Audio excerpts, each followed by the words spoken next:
MP में पटवारियों को लेकर सरकार सख्त है। तबादलों के लिए अलग पॉलिसी बनाई। पॉलिसी में किए गए सख्त प्रावधान। पटवारियों को होम टाउन में पदस्थ नहीं करने का फैसला लिया। पटवारियों के तबादलों में जिले में स्वीकृत पदों और आरक्षण नियमों का सख्ती से पालन किया जाएगा। लोकायुक्त में प्रकरण होने पर पटवारी को स्थानांतरण नहीं किया जाएगा।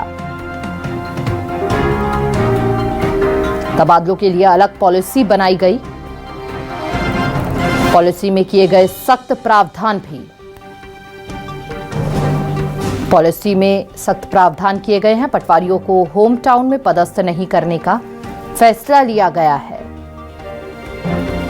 तो एमपी में पटवारियों को लेकर सरकार काफी सख्त है, यानी कि जिस जगह से वो आते हैं, जो उनका गृह क्षेत्र है, वहां पर पदस्थ नहीं होंगे। State news coordinator Rakesh Chaturvedi हमारे साथ जुड़ चुके हैं।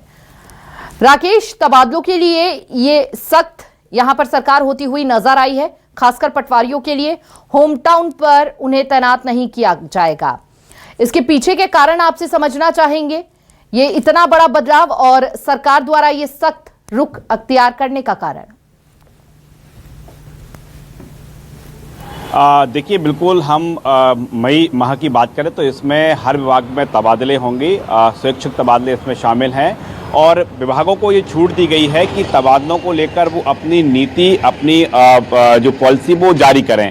अब हम बात करें तो राजस्व विभाग ने पटवारियों को लेकर जो नीति और जो पॉलिसी जारी की है, उसमें स्पष्ट तौर पर कहा गया है होम टाउन, यानी जो जहाँ पर उनका जन्म प्रमाण पत्र है, जहाँ से वो पैदा हुए थे, उस तहसील क्षेत्र में उनकी पदस्थापना कभी भी पूरे सेवा काल के दौरान नहीं की जाएगी। एक नियम ये सख्ती से पालन कराया गया है और इसके अहम जो कारण है वो यही है कि पटवारी अपने पद का दुरुपयोग ना करे।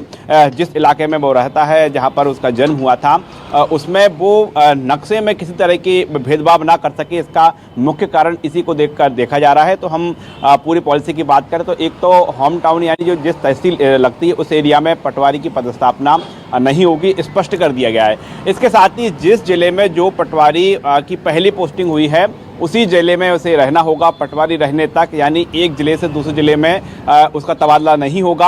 हाँ, खास परिस्थितियां कि उसके पति या पत्नी भी सरकारी सेवा में हैं और पति या पत्नी दूसरे जिले में पदस्थ है तो उसमें ये राहत रहेगी कि उसकी ट्रांसफर जिले के बाहर किया जा सकेगा। इसके साथ ही विशेष परिस्थितियां, उसे कोई गंभीर बीमारी हो, ऐसी कोई किसी तरह की विकलांगता किसी कारणवश आ गई हो, तो ऐसी कंडीशन में जो जिले के बाहर तबादला हो सकेगा। तो खास तौर पर ये जो खबर है पटवारियों के लिए है, एक और जहां पर सरकार ने सख्ती की है पटवारियों के ट्रांसफर को लेकर, वहीं दूसरी ओर इस बात के भी स्पष्ट दिशा निर्देश जारी कर दिए गए हैं कि पटवारी जिस जिले में पदस्थ है उसी जिले में रहना होगा और खास तौर पर वो स्थान जहां पर कि उसका जन्म हुआ है, जो उसका तहसील क्षेत्र है, वहां पर उसकी पदस्थापना नहीं की जाएगी। फिलहाल हम बात करें पॉलिसी जारी होने के बाद जो मध्य प्रदेश के तमाम पटवारी हैं जो कि तबादलों की चाह रखते हैं, उनके लिए गाइडलाइन लागू की गई है और कुछ ही दिन में जब ये तमाम पूरी प्रक्रिया होगी, 16 तारीख के बाद जो पटवारियों के तबादला आदेश भी निकलना शुरू हो जाएंगे। बिल्कुल राकेश, आप बने रहिए, आपसे आगे भी खबरों में हम अपडेट लेते रहेंगे।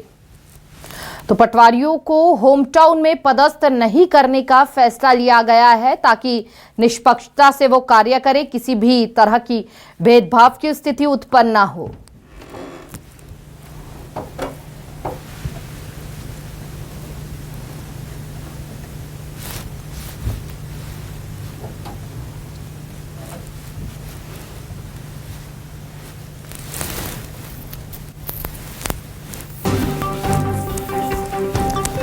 पटवारियों को लेकर यहां पर सरकार सख्त होती हुई, एमपी में पटवारियों को लेकर सरकार ने ये सख्त रुख अख्तियार करते हुए कहा कि पॉलिसी में पटवारियों को होम टाउन में पदस्थ नहीं किया जाएगा। पटवारियों को होम टाउन में पदस्थ नहीं करने का फैसला सरकार ने लिया है। तबादलों के लिए अलग पॉलिसी बनाई गई है।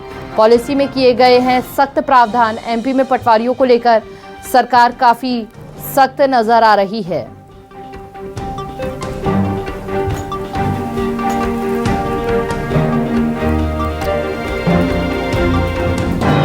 पॉलिसी में किए गए हैं सख्त प्रावधान। पटवारियों को होम टाउन में पदस्थ नहीं करने का फैसला लिया गया है।